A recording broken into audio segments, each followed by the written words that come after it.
آج کے اس تفصیلی جائزے میں خوش آمدید۔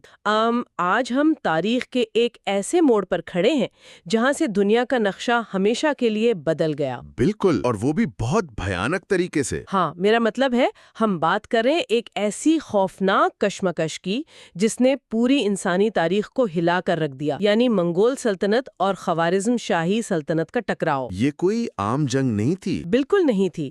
آج کے ہمارے ذرائع میں صرف خشک تاریخی حقائق نہیں ہے، بلکہ وہ داستانیں ہیں جو منگولوں کی عجیب و غریب روایات، جاسوسی کے سنسنی خیز واقعات اور ان تباہ کن غلطیوں کو بے نقاب کرتی ہیں جن کی وجہ سے اتنی بڑی جنگ چھڑی۔ صحیح بات ہے۔ اور ہمارا مقصد صرف تاریخ دورانہ نہیں ہے، بلکہ ان انسانی اور نفسیاتی پہلوؤں کو سمجھنا ہے جو سلطنتوں کے عروج و زوال کا سبب بنتے ہیں۔ تو آئیے اس پر تفصیل سے بات کرتے ہیں۔ یہ واقعی ایک ایسا موضوع ہے جو بظاہر تو ماضی کا حصہ لگتا ہے، لیکن اس کے اسباق آج بھی اتنے ہی تازہ ہیں۔ عام طور پر جب ہم تاریخ پڑھتے ہیں تو لگتا ہے کہ بڑی حکومتیں صرف طویل منصوبہ بندی سے گرتی ہیں۔ ہاں، ہمیں یہی لگتا ہے کہ بہت بڑی جنگیں ہوں گی تبھی کچھ ہوگا۔ بالکل، مگر آج کے ذرائع بتاتے ہیں کہ کیسے مخصوص جغرافیائی حالات اور بظاہر چھوٹی نظر آنے والی سفارتی غلطیاں جیسے تکبر یا لالچ یہ پوری تاریخ کا دھارا بدل دیتے ہیں۔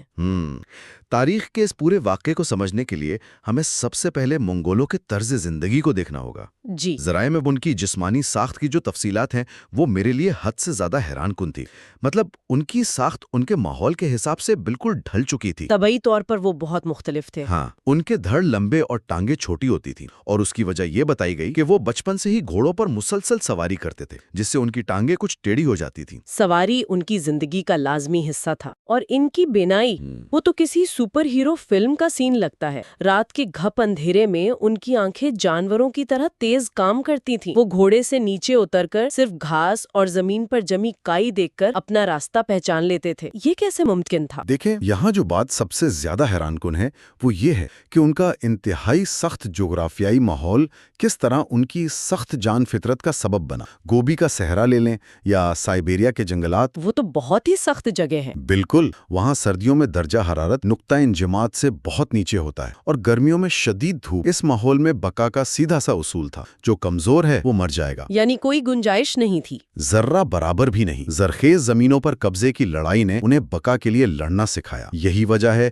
کہ ان کی دیکھنے یا سننے کی صلاحیت عام انسانوں سے کہیں زیادہ تیز ہو چکی تھی۔ ان کا ماحول ہی ان کا سب سے بڑا ٹریننگ کیمپ تھا۔ یہ تو زبردست زاویہ ہے، لیکن ان کی روزمرہ کی زندگی میں عقائد اور توہمات کا بھی ایک بڑا عجیب سا ملاپ نظر آتا ہے۔ جی ہاں، توہم پرستی بہت زیادہ تھی۔ ایک طرف اتنے سخت جان اور دوسری طرف آسمانی بجلی سے اتنا ڈرتے تھے کہ اگر کسی خیمے پر بجلی گرتی تو کوئی اس میں رہنا پسند نہیں کرتا تھا۔ طوفان سے ڈر کر وہ خود کو بھیڑ کی کھال میں لپیٹ لیتے تھے، کیونکہ فطرت کے سامنے وہ بے بس تھے۔ اور بیمار ہونے پر کسی طبیب کے بجائے جادوگروں یعنی شمن کو بلاتے تھے جو ناچ گانا کرتے تھے۔ دہلیز پر ٹھوکر لگنے کو منحوس سمجھتے تھے۔ دراصل یہ ایک خانہ بدوش قوم تھی جن کی پوری زندگی کا انحصار موسم پر تھا، اس لیے وہ فطری عناصر کو دیوتا مانتے تھے، لیکن اس سادگی کے ساتھ ان کی انجینئرنگ کی مہارت، خاص طور پر ان کے خیمے بہت کمال کے تھے۔ ہاں، وہ گھنبد نما خیمے۔ ذرائع بتاتے ہیں کہ ان پر پرندوں اور بیلوں کی تصویریں ہوتی اور وہ اتنی بڑی گاڑیوں پر رکھے جاتے جن کے پہیوں کے درمیان 20 فٹ کا فاصلہ ہوتا تھا، اور انہیں کھینچنے کے لیے 20-22 بیل چاہیے ہوتے تھے۔ بالکل، لیکن اس سب سے بڑھ کر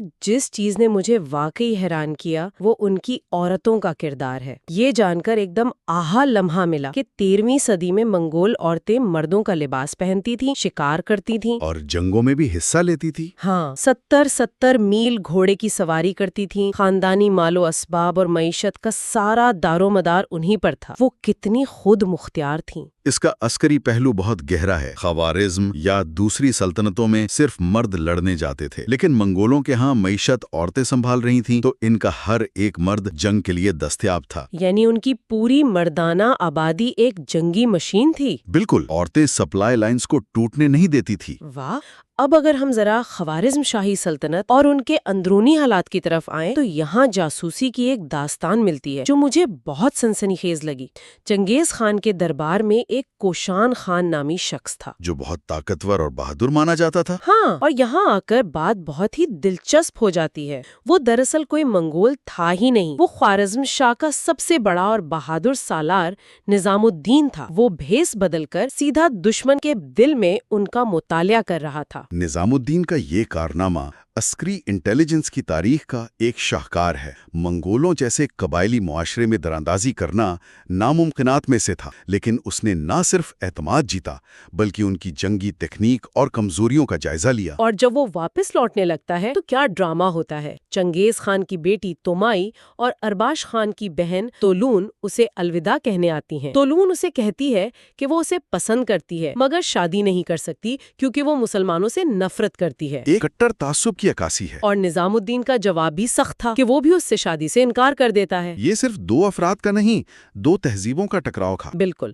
اور اس کے فوراً بعد نظام الدین کی ملاقات بغداد کے خلیفہ کے بھیجے گئے قاصدوں سے ہوتی ہے، جن میں ایک بدر الدین بھی تھا۔ پتہ چلتا ہے کہ یہ قاصد چنگیز خان کو مسلمانوں کی سرزمین پر حملے کی دعوت دینے آئے تھے۔ اپنوں کی ہی غداری۔ نظام الدین طیش میں آ کر انہیں وہیں موت کے گھاٹ اتار دیتا ہے۔ اگر ہم اسے وسیع تر تناظر میں دیکھیں تو خلیفہ بغداد کا حسد پوری مسلم امہ کے لیے خطرہ بن گیا تھا۔ ایک طرف خوارزم کی جنگجو فوج تھی جو ڈھال بنی ہوئی تھی، اور دوسری طرف بغداد کا دربار جہاں اب صرف شاعری، شراب اور شطرنج کا دور دورہ تھا۔ یعنی وہ اندر سے کھوکھلے ہو چکے تھے۔ بالکل، داخلی سیاسی کشمکش ہمیشہ بیرونی دشمنوں کو دعوت دیتی ہے۔ اب ہم آتے ہیں تاریخ کی سب سے بڑی غلطی کی طرف، اترار کا واقعہ۔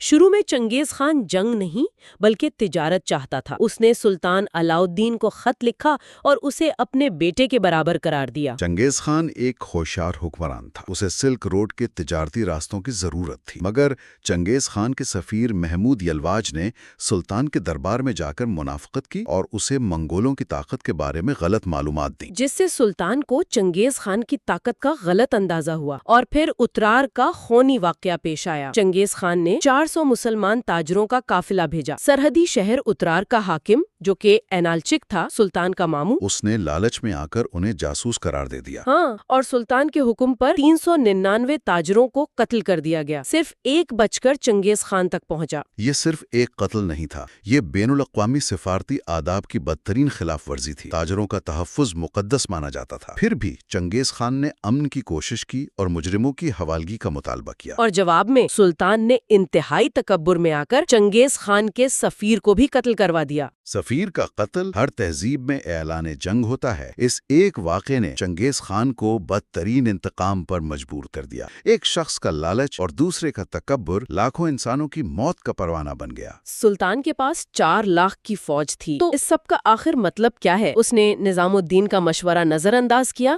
اور فوج کو مختلف حصوں میں بانٹ دیا۔ 2 لاکھ اپنے پاس، 60,000 اینالچک کے پاس۔ یہ سب سے بڑی عسکری ناکامی تھی۔ فوج کو بانٹنے سے منگولوں کے لیے ایک ایک شہر کو فتح کرنا آسان ہو گیا، اور ایک اور بڑی سیاسی غلطی یہ ہوئی کہ سلطان نے اپنی والدہ ترکان خاتون کے دباؤ میں آ کر اپنے بہادر بڑے بیٹے جلال الدین کے بجائے اپنے کمزور بیٹے ازلاخ شاہ کو ولی عہد بنا دیا، جس نے فوج کا مورال گرا دیا۔ میدان جنگ کا حال دیکھیں تو جند کے مقام پر پہلی بڑی جھڑپ ہوئی۔ نظام الدین اور ارزونی کی منگول سالاروں ارباش خان اور توشی خان سے ٹکر ہوئی۔ نظام الدین نے ارباش خان کو موت کے گھاٹ اتار دیا، لیکن منگولوں کی کمک پہنچتی ہے اور سلطان کی فوج دباؤ میں آ جاتی ہے۔ اور عین اس وقت جلال الدین اپنی فوج کے ساتھ آسمان سے نازل ہونے والے عذاب کی طرح منگولوں پر ٹوٹ پڑتا ہے اور انہیں پسپائی پر مجبور کر دیتا ہے۔ کیا ہیرو والی انٹری تھی! بالکل، لیکن یہاں ایک عجیب ڈرامائی ستم ظریفی دیکھنے کو ملتی ہے۔